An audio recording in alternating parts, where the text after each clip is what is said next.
estate industry, and that rich experience he brings for the entrepreneurs, business owners. As a business coach, he helps them scale up their business. And today, what he's going to be talking about is pretty much the same, taking each day as it comes. So it's going to be linking there somewhere. So let's welcome nimishmdesai. Please put your hands together.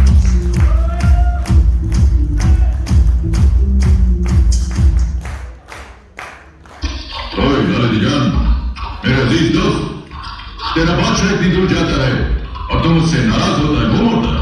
और तुम हमको क्या समझता है बादशाह? पत्थर का भूत जो मौत के मुंह में जाता है और दोस्त से कहता है गले लग गया। होगा बख्शे, जिंदगी और मौत का फैसला तो आसमानों पर है। इतना मत सोच गहरी हो जाए तो फैसले कमजोर हो जाते हैं।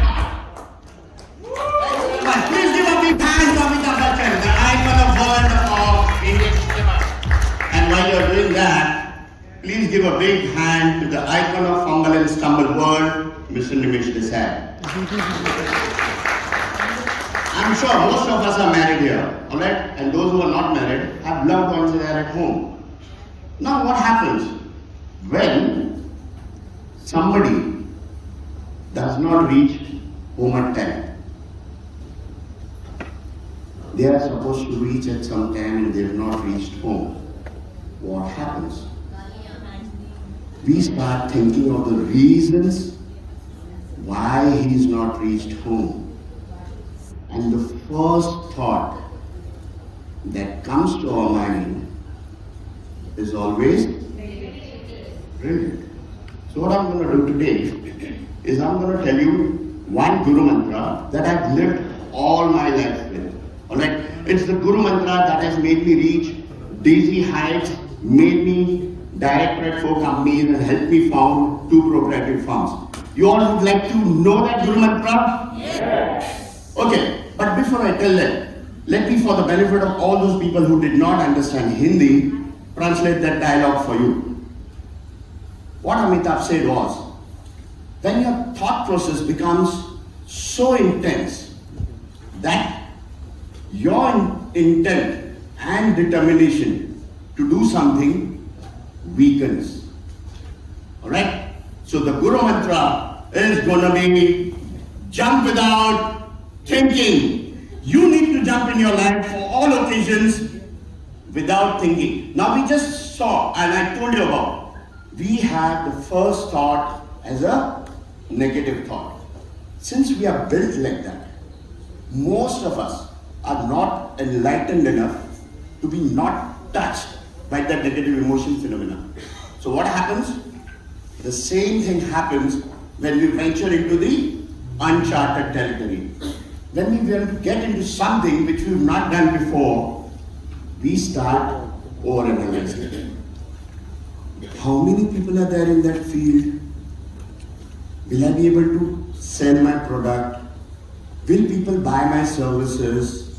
We overanalyze it so much that 11 out of 10 times we come to the negative conclusion. And what we do with that? We jump into the most populated fields. Alright? And that time we do not use our analytical mind. Saying there are already so many coaches and trainers present there. There are so many established companies present in that field. How much hard work will I have to do to even get noticed or getting established? That's the wrong way of jumping without thinking. Now let's take a classic case. Most of us, when we were young, had never heard of a bottled water. Correct? We took drinking water as our right, free. Who pays for it?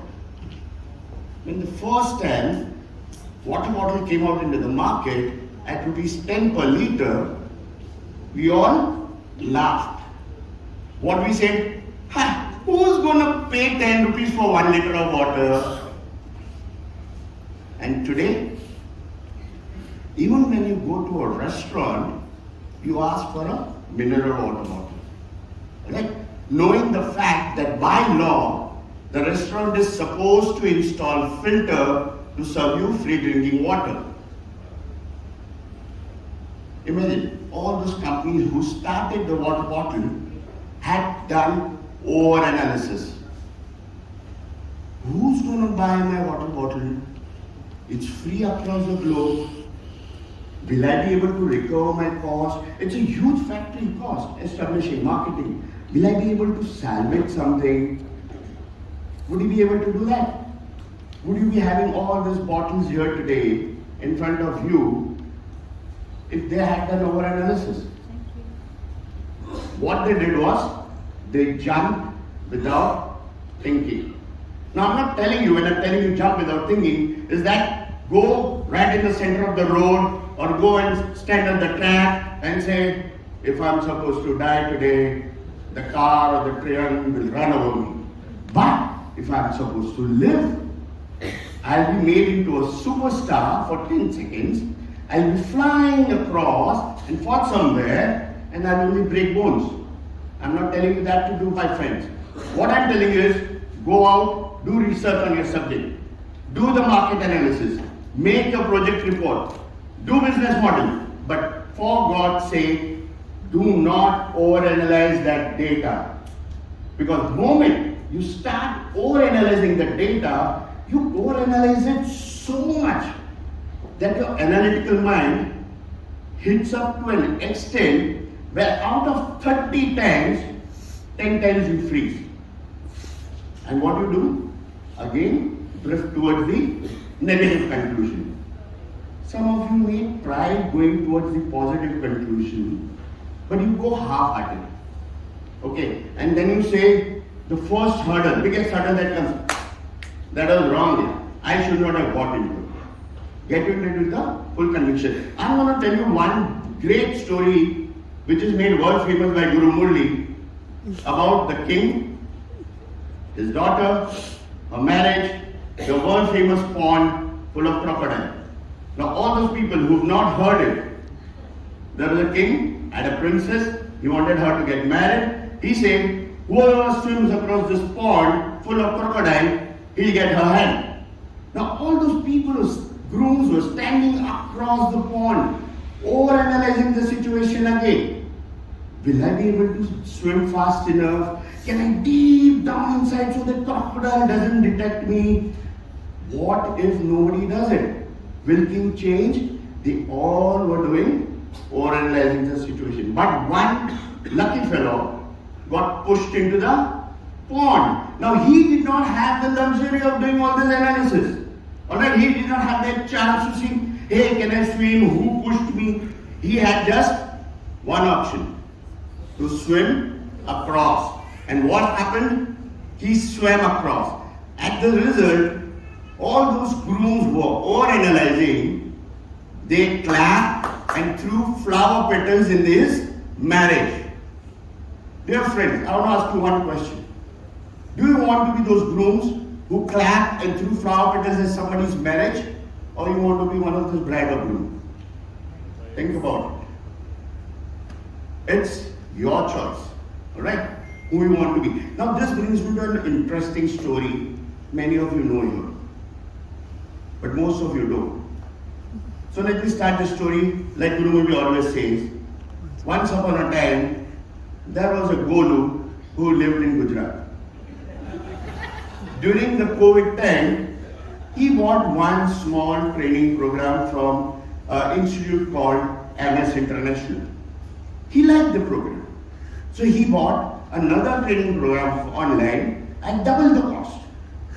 Now when he bought that, somebody from MS International contacted him and told him that, hey, you will keep paying double for so many programs that we have. Why don't you buy a yearly membership with us? We'll get everything free. He being Golu, he jumped. He took the yearly membership. After about 6 months, again, American International guy came and said, hey, you'll be paying every year so much yearly fees. Why don't you take a life membership? It's free for you. Again, he being Golu, jumped without thinking. And the best part, the story doesn't end there. After about 9 months, again the MS International came and told him, hey, why keep doing this and make money while you're doing this. Why don't you become a VP? And he jumped again. And guess what? That VP is standing in front of you today and giving you a keynote speech. Dear friends, remember one thing. Whenever you jump into any situation, the percentage starts at 50-50. Any situation has 50-50. It's your thought process, your mindset, you're looking at the situation, shift the percentages this side or that side. And before I close myself, because Sachin is saying cut, I'll leave you with one last thought. Please sleep over it tonight and think about this one statement. In your life, you always have choice. In your life, you always have choice. But it's better to think sometimes you have none. Thank you very much, guys. That's my piece.